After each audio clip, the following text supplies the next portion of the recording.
Once upon a time, two men decided if they were making the cut. Then they made the cut.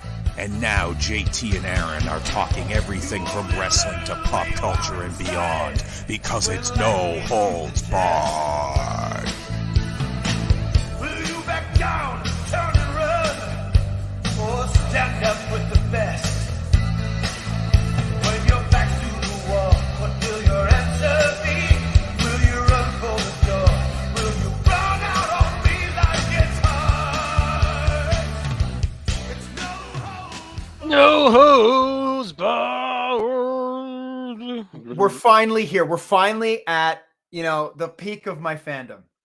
August 23rd, 1999. Oh, God. The next few years are going to be so good. It just deals with my favorite people in the promotion, right? So, the only thing we're missing is like what I love that comes later is corporate structure and stockholders and, corporate shares and all that stuff. That's when it really gets fun. when we get there eventually, are we going to spend a lot of time talking about abeyance? Did you know the word abeyance before? No.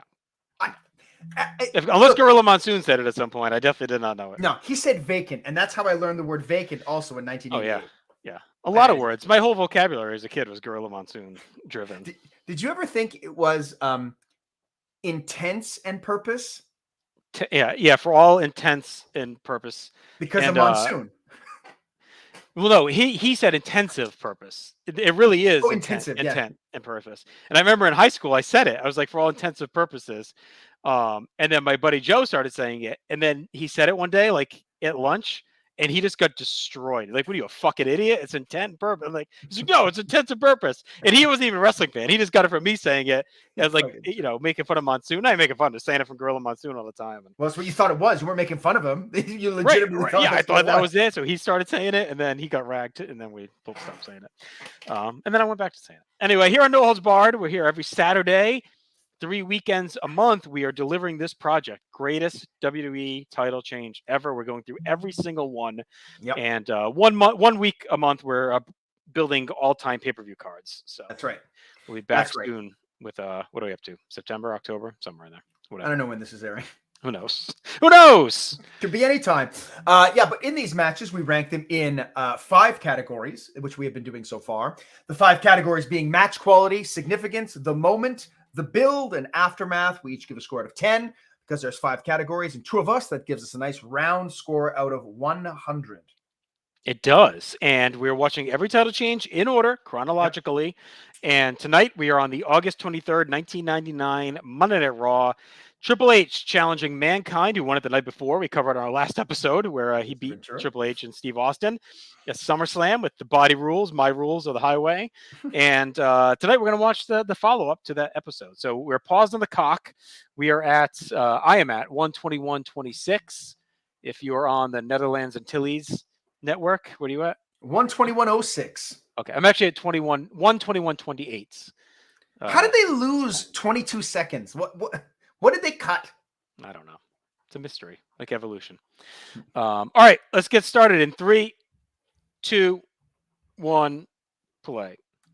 When you see the word peacock written out in letters like that, like it just happened, do you think of a small penis? No, I think of the majestic bird. I don't like that bird. Would the Red Rooster have been more successful if he was the peacock? He couldn't have made him red. The blue peacock? The multicolored peacock. I think as soon as you're named after a bird that isn't a bird of prey, you're toast. But I feel like peacock at least means like cocky, like he's peacocking around. So like maybe that would have been at least like something like, oh, he's like arrogant, he's a peacock, better. I guess. Yeah, a rooster's rooster. But then again, a rooster's an asshole. Yeah, he is an asshole, waking everyone up all the time. Yeah. And just towards others, too. Triple H making his way to the ring in chainmail. Were you a fan of the chainmail, Triple H? No, it just made me think of Scott Steiner, who looked cooler in the chainmail. He's so much bigger than him. Like, I feel like Triple H is one of the wrestlers that went through the most things until he finds something that works. Like, he must go through every iteration, like 8 or 9 things, right? Like, yeah, okay, let's go through all the managers until we find him one. Mr. Perfect, Mr. Hughes. Okay, trying to work. All right, now let's look at the music, right? Okay, We go through the music, and it took this. Here's an instrumental. Oh, here's one that kind of worked. Oh, now it's my time. It's like I feel like he just always pushes and pushes, and they find a way to get him over eventually. But it takes like 10 attempts at everything. I find like the modern equivalent is Seth Rollins. Yeah. It's like the character doesn't work. Let's do something else. Oh, this character's not working. I would argue the current Seth Rollins is more over than anything. Triple H. Maybe peak game in 01-ish, but beyond that. That night, that fucking Madison Square Garden night that. Yeah, but that's even like a one time. I would say his peak is like right around early 01 when the crowd swell is kind of changing for him on its own. You could probably make the argument like summer 98 DX. Yeah. But that's more ensemble. Yeah. The Outlaws are almost more over than him. The only other time I think he is really over is like that 07, 08. Yeah. Run. He's pretty over. But... Well, they're just so mad at Cena, everybody. It's like, all right, I guess Triple H. So Rock is at ringside. I mean, he's a face, but he's still kind of a dick. Like he's not full. I mean, he's always a dick, but he's like stop being a dick. Yeah, but he's still kind of heelish Rock. Right. Because even with the whole Rock and Sock, he's a real asshole. Yeah. It's not till a little bit later. But here he's clearly being positioned as, a foil. You would think coming out of this that they're setting up a Rock Triple H feud for the title. I mean, they just fought it fully loaded. Triple H is going to win the belt. Rock is a face.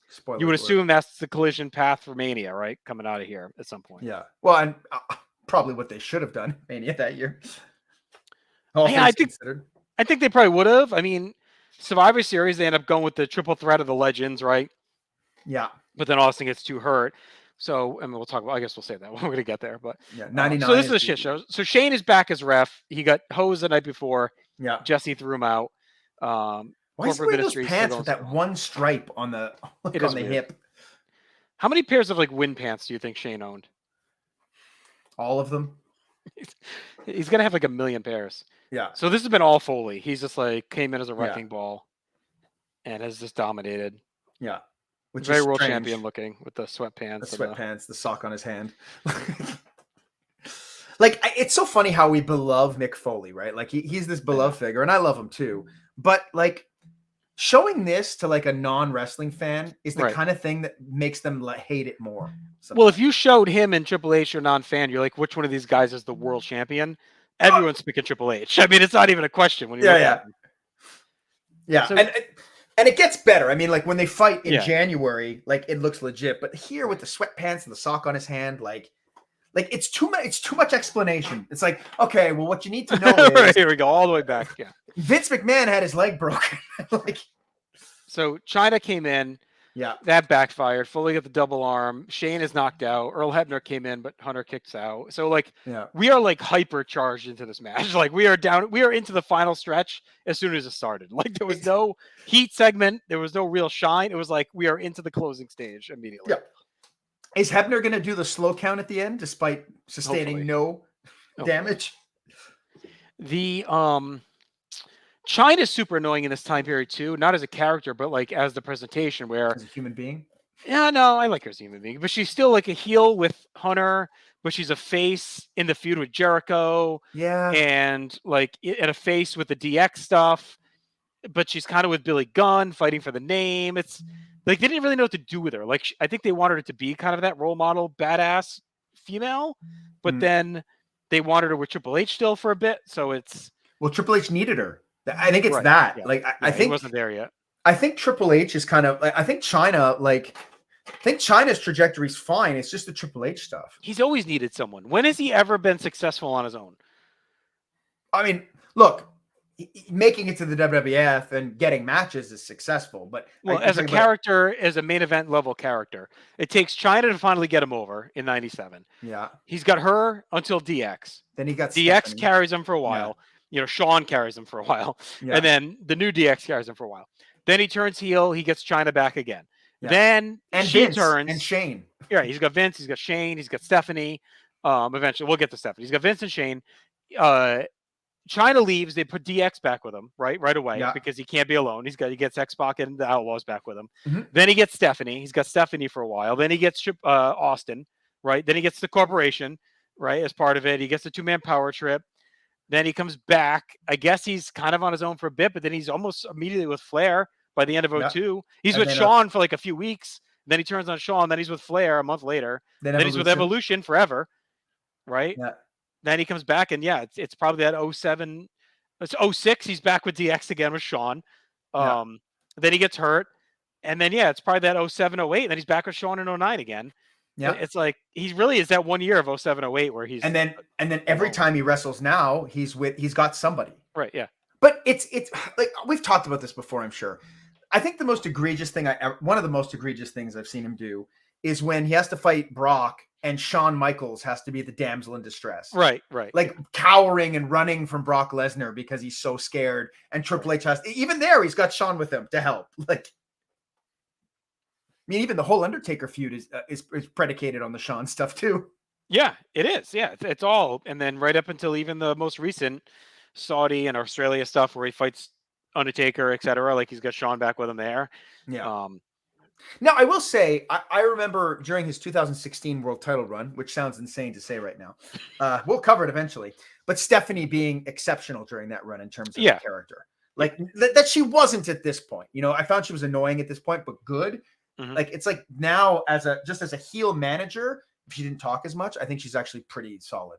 Right. So Hunter has slowed it down. Now he's picking Foley apart. And you can see here, I think, like when I'm pointing as though you can see what I'm fucking pointing at, but you can see here that like and this is a Triple H staple, and I'm sure we're going to talk about it a lot. It's always got to go back to a Triple H match. Yeah. Right. Like we started this, and like we said, like they're fighting. It's like they've jumped ahead, right? Well, now they've jumped back.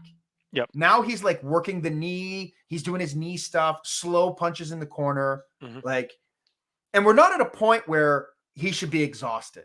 It's an 8-minute match. It should have been a sprint, and then maybe Foley can't keep up because of his knee, and that's why they had to slow it down. But yeah, yeah. But it's the Triple H control segments. I wonder if he's more suited as a. This is insane, but I think he's a better heel. I wonder if he's more suited as a face. Like, because he has great matches as a heel, and he always has great matches here and there. But I just find this Triple H style and the moves that he does, and he's a pretty good seller. Actually, he's a pretty good seller. Like that seems it would play better as a face than as a heel. But his personality doesn't match a face at all. No, not at all. Yeah, I mean, he just refuses to be vulnerable, but right. And then to your point, yeah, he's just better with his quick comebacks versus controlling a match. Yeah. I mean, for 8 minutes, this feels longer, so that's not a good thing. Like, no. So, you know what a great example of that is that at the WCW I'm watching now, I've seen a bunch of Perfect and Flair matches by this point, and I'm like, oh, that's why I didn't like them in WWF when they fought. Like the dynamic is much better with Perfect as the heel, right? Flair as the face. Like, whereas at this point, Mankind can't be a heel. I don't think. Like, really. No, it was impossible. I mean, the only way they get him there again is in 06 when he's doing. Oh, that was a great chair shot to the Rock, though. Yeah. I'm always a sucker for when a guy's doing commentary and they just go walloped out of nowhere. Like Triple H just fucking crushed him with that chair. Yeah. He's out. I mean, it's a smart move by Triple H. Credit to him, because he knows Rock get him out of there so he can finish this off without him getting involved. Yeah. Shane's beating up Hebner, so we don't get the slow count, which I'm good with. Mm-hmm. So Foley hit the chair on the outside. He got rolled in by Shane. Triple H about to hit the pedigree. And this is it. Yeah. This is it. Foley sells that pedigree like death. It's so good. I do like this out. Huh? What were you going to say? I like the outpouring of emotion from China. Like it felt real legit. Because like I hate him or love him, and there was a lot on the internet of like Triple H is getting pushed down our throats. They're pushing like was. It's not like hindsight. It's in the moment. It was very much a vibe of but like he did work his ass off for this. Like you can't deny. Like he didn't kill himself in the gym. He didn't kill himself as a worker trying to get himself over. Yeah, and that moment of his reaction and China's reaction of pure joy. And that's why I'm okay with her being out there for this, even though it was making less and less sense for them to be together because it just added to that emotion. Yeah, I always look back at his celebration here, like when he first wins and he puts the hands in the air. He looked like when I look at that, I'm like, this is my problem with Triple H. Is I always see these moments where it's like, Right. oh, that is so good, Right. but it's you have to really dig. It's the you know, realness like- instead of him trying to be, Yeah. make himself feel real. Yeah, yeah, and I think the problem with Triple H during this era, at least when we were tired of him or whatever, is that it's almost not fair to him. But the people he was there with Right. are such big stars. Yeah. That like, if he had been this character in 1995, we're like, oh my God, he's ready. Right. But he's there with Austin, Rock, Vince, Foley. So like it's Undertaker, Kane. Like it feels like such a step down, or not a step down, but it really feels like he's not ready because he's just not on that level of them. And again, it's almost not fair, but if that's what your main event is, it is what it is, right?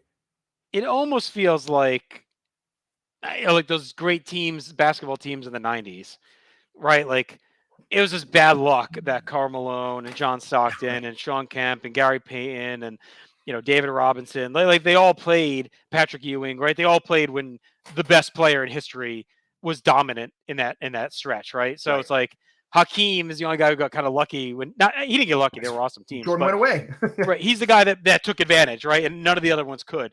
But it feels similar to that, right? Like any other generation, Malone and Stockton probably win a title. You know what I mean? Any other generation, Triple H may be the top guy, but because he's in there with the GOATs, he's just put down. This is a pretty good. So we get the extra attitude on Peacock. I don't know. You getting that? Where you? I have it too, but I stopped it because I don't want the internet to conk out.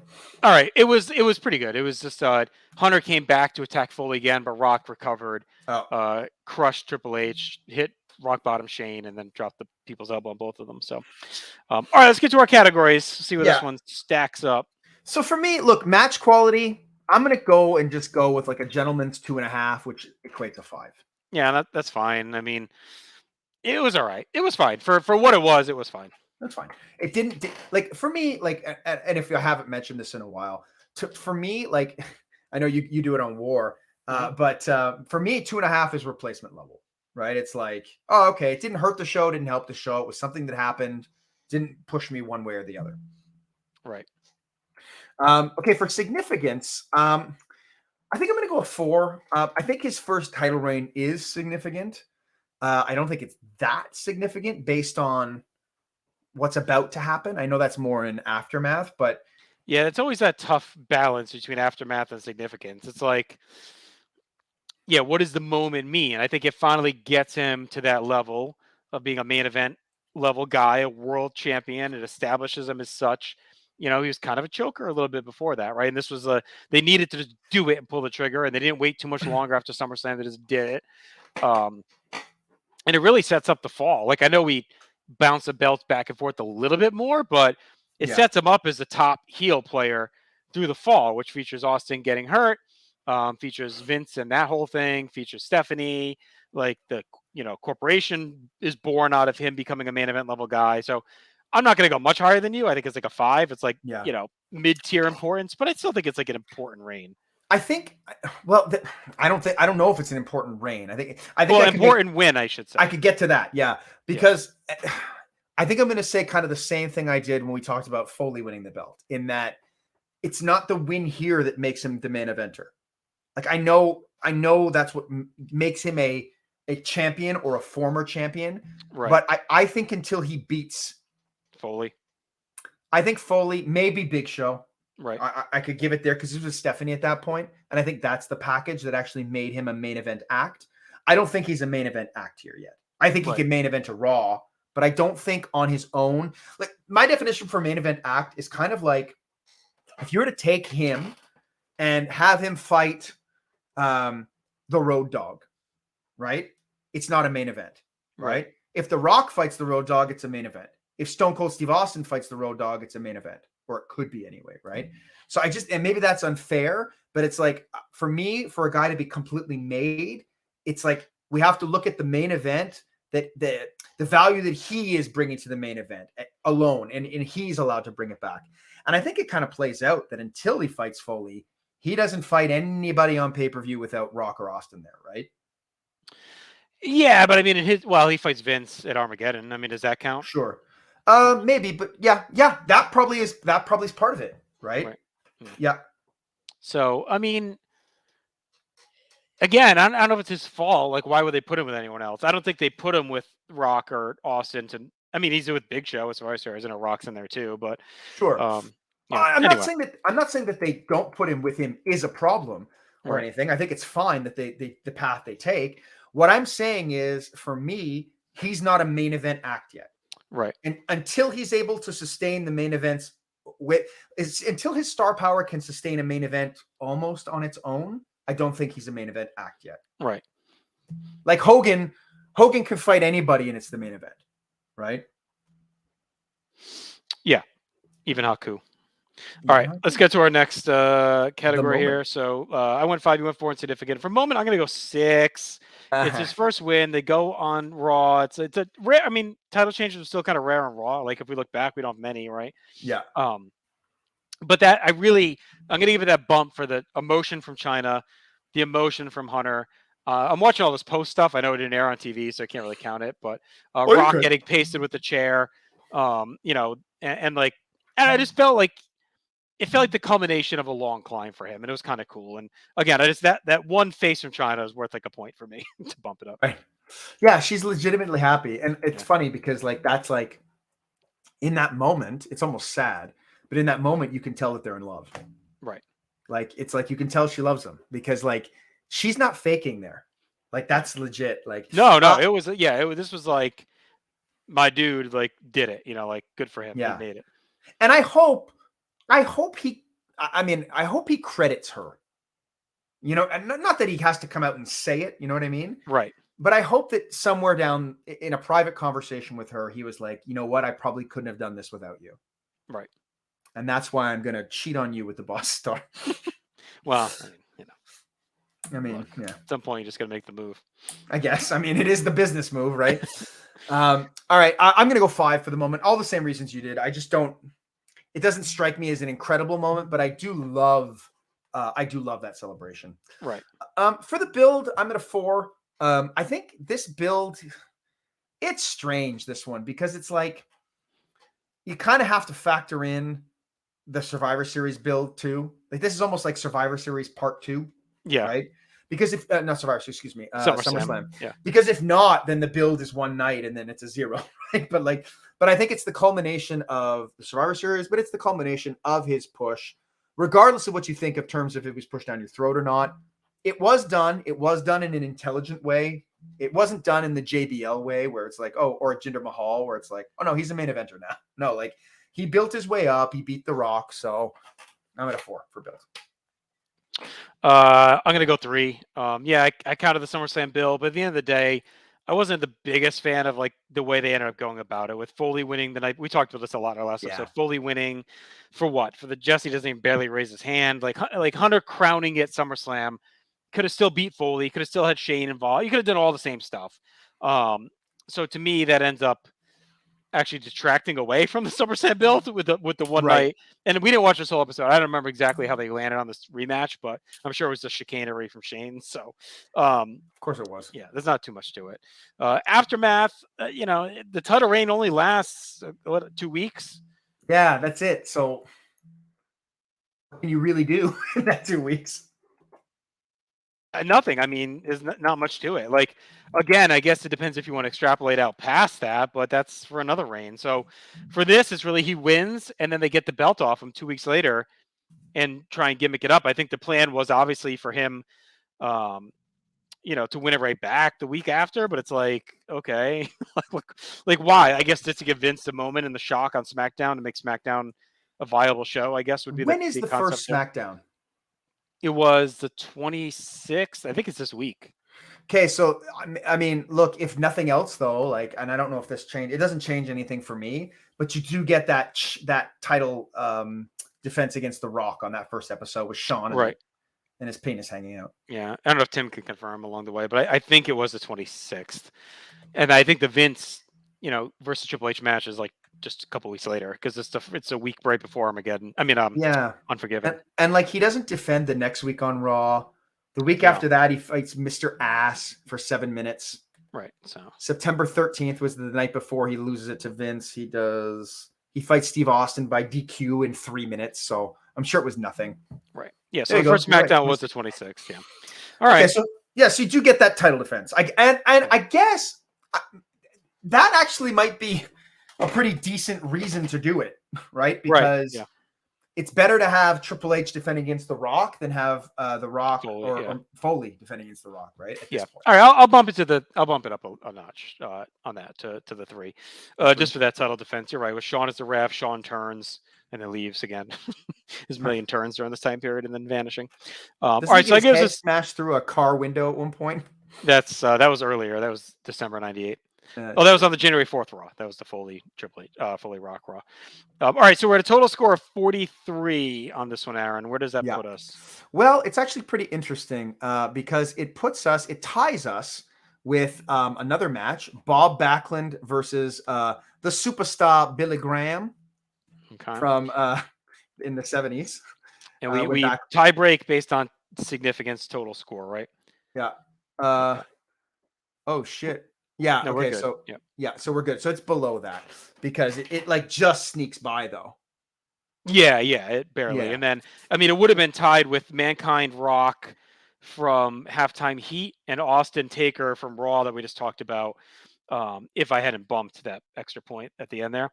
I'm glad you did that because I don't want to break too many times. Yeah. So that's where that lands. I think it's a pretty obvious one. As soon as they made that match, it's like clearly, he's winning the title. About it. It's almost unfair too that like the tiebreaker is significance and it's up against a match where the guy has like a 6-year reign. Yeah. But yeah, so that lands it at out of all the ones we've done so far, we have done 50. We've done 50. This is our 50th one. This is our 50th one, and this one lands at 33.